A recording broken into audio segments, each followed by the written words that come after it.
வேண்டுமா இன்னும் வேண்டுமா கை கொஞ்சம் வேணும் சார். கை கை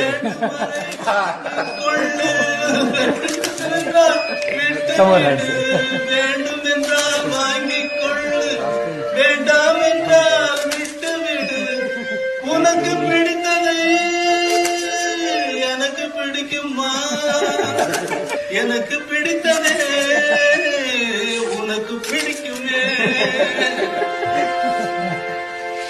இன்னும் வேண்டுமா? கை வேணும் சார்.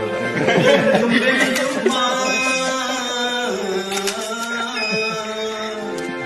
இன்னும் வேண்டுமா? அழகா பாடிட்டு இருக்கீங்க, நிறுத்த முடியல.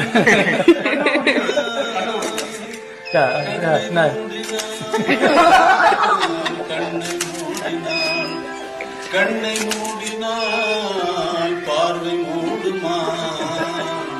பார்வை என்பது கண்ணில் இல்லையே, கண்ணை மூடினால்